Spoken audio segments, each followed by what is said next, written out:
All right, well, let's jump right into it. We're going to break down practice and qualifying for the LA Coliseum. And at the end, I'll let you know who I think has potential of winning and running up front. First, we're going to start off with practice. Practice was dominated by Joe Gibbs Racing in 2311. They were up front on all charts on long run speed, firing off, short run speed. So it's hard to ignore the fact that they came to play. After all winter of preparation, did Joe Gibbs Racing return back to their short track dominance? Martin Truex was really fast, somebody who used to dominate Martinsville. So are we going to look out for him? Bubba Wallace, is he now turning the corner? Is he going to be dominant on short tracks? Denny Hamlin, who was always good at Martinsville, he was fourth fastest in time, long run speed. So these are a couple of the names and a couple of teams that came to play and potentially could be there at the end. Now, none of them really timed well. Why, you ask? Because sometimes you sacrifice one for the other. You want a good long run car or a good race car. You don't necessarily want to be or think it's that important to be up front, like Justin Haley. Justin Haley lit the world on fire and was the 10th faster in the field. Only problem is, at the end of a 20-lap run, he was 28th fastest. So you got to find that balance. And that's something that Joe Gibbs Racing obviously thought was important coming in here. And they were a little more conservative in their setup. And I expect them to be there at the end. Now, am I going to take Joe Gibbs Racing? I'm really not sure. So I cannot ignore Martin Truex. Martin Truex prior to last year was really good at Martinsville and short tracks. This is a track that I view as very similar to Martinsville. They run the same tire, same braking points, same turning points, same acceleration points almost. Very tight, sharp corners. Only difference is little shorter straightaways. So that's something that I'm going to take into consideration. Other cars that were really fast on the long run, William Byron. William Byron was fastest, not fastest, but one of the fastest cars in happy hour. The only difference is William Byron came to show up. He showed up at time trials. That says that he's got a strong car. He was able to balance it and have a fast long run car and a fast short run car and a fast time trial car. So I look for William Byron to be there at the end. Also, Kyle Busch. Kyle Busch was in the top 10 in practice, and he was very fast on the long run. He was almost as fast as the Joe Gibbs Racing cars at 30 laps. So you can't ignore Kyle Busch. That's a car that probably could have won this race last year. So keep an eye on him. The teams that really stood out to me that didn't show up that I was really surprised by, Penske. Blaney spun out in his time run. He was slow in time trials. He was slow in practice. He was slow on long runs. Same thing with Joey Logano. He was slow on the long run. He didn't have any short run speed, and he was 17th fastest in time trials. Can they adjust on it? Absolutely. They're one of the best teams in the world, and he's returning champ. So I wouldn't write off Joey Logano yet, especially considering he won this race last year. But he's going to have to go. He's going to be in that first heat starting fifth. He's going to be inside lane, so he'll probably be third coming out of the first lap. So as long as he can qualify over, he'll be okay.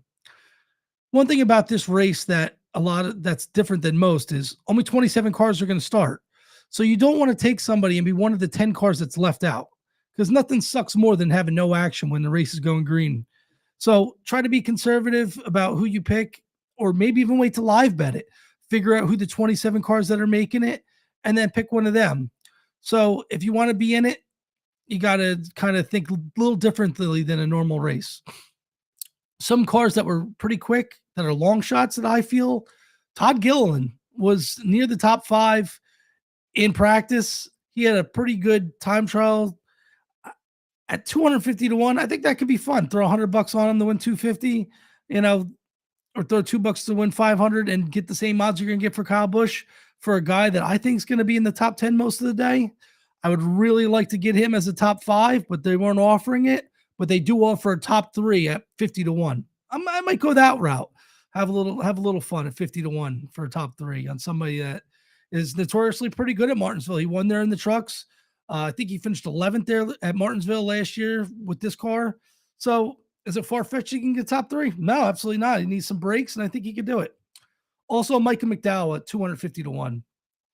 Continue where he left off last year with overperforming.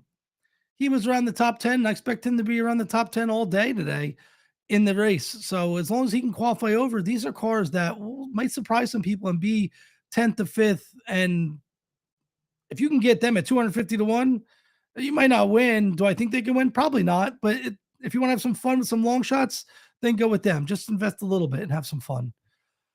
William Byron at 3-1 for a top five or top three. I'm sorry, top three for him. I think that's a great bet. If you're looking to be conservative and just try to get a quick early win in the season, start off on a good foot, you want to do a top five or top three bet. You don't want to go outrights and be broke by week three of the season. So try to be conservative, have some fun with this. That's what it's meant to be. Nobody's gonna get rich here. If you're listening to me to become a millionaire, then turn the channel because this is about fun and this is about making some money and doing both on the way. So try to have fun with this and don't get greedy. Other cars that I think that are going to be competitive, AJ Allmendinger. He saves his stuff, and people are going to say, "Well, Justin Haley was terrible on the long run." I think they're two different drivers, and they have different braking points and they have different acceleration points. And AJ's really good on equipment. Somebody like Justin Haley, who was a 10th faster in the field, fell on his face in practice because he probably was just beating the hell out of the tires. Where AJ Allmendinger is going to be more conservative on his acceleration and not driving in as hard in case Chase Briscoe's in front of him and he wants to spin him out. But in that situation, he might have used up his tires a little more. So I like him in the top three at 12-1. I liked him originally to win, but I don't think he's showing the raw speed. But can he win? Absolutely. If you want to do a 50-1 on him and have some fun there, that's a good bet too, because he's going to be there at the end in the top 10. And for a top three for 12-1, I think that's fun as well. Other person that really stood out to me was Austin Dillon. Him and Kyle Busch, they brought a really good setup for this race. Both of them were very consistent with their times increasing. And when it seemed like everybody was slowing down, they continued to go forward. Can Austin Dillon start further back and pass a lot of cars? That's to be seen. I really don't know. And I don't ever have a lot of trust in Austin Dillon. It's nothing personal. Just he's not the race car driver that I would want to see. I'd rather put my money on Kyle Busch at 8-1 and call it a day. Chase Briscoe at 20-1. He showed real good speed, but do I think that they fixed the car? Was there enough damage? I don't know what the situation is there. It didn't look bad, but they changed the splitter in the nose. But he's got to start in the back, and he could be one of them 10 cars that doesn't qualify. And once again, at 20-1, is it worth the risk to be sitting on the sidelines because he starts so far back? These non-qualifiers are going to be serious, and guys are going to be punting each other. There's going to be no patience. So my goal is to not be one of the 10 that goes home and to be able to race for the 150 laps, one of the 27 cars. So try to be conservative with your picks so that way you're in long term. Other cars that fell off really bad were Kevin Harvick and Eric Almirola. I don't know, but for whatever reason, Storehouse Racing really doesn't have long run speed. It's the Fords, really. I don't understand why they offloaded so poorly, but they just seem to be missing something. RFK couldn't hit water if they fell out of a boat. I don't know. The speed charts were terrible. I expected way more from them, and now they got to play catch up the whole race.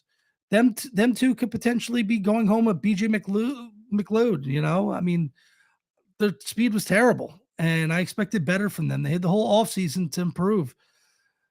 They could prove me totally wrong, you know, and it wouldn't be the first time I'm wrong, but the Fords really missed.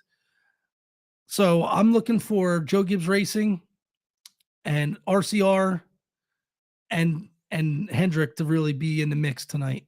So I'm going to go William Byron plus 1,200, William Byron plus 300, top three. I'm still going to stick with Joey Logano. His odds dropped from 750 to 1,200. I think Joey's still going to be there at the end. I think they'll figure it out. They won this race last year. The setup from last year can't be that much different, although it is a different surface. Even though it's the same facility, it's a repave, so it's different texture. Who knows what they mixed in? It could be a different asphalt form. But once that track gets rubbered down and people get more grip, I expect Joey to be there along with Kyle Busch. And it's going to be a pretty close replay of last year. But I think William Byron wins this race at plus 1,200. So, but don't lose sight of JGR and 2311. Truex, Hamlin, and Bubba all showed a tremendous amount of speed. And William Bell is now the favorite at plus 750. He showed speed as well, but I'm just not buying it. All right. So do whatever you want to do. Do it for fun. Let's have some fun. It's a long season. Let's try to pace ourselves. Have a great day and like and subscribe if you don't already. And I'll see you guys soon. All right. Bye.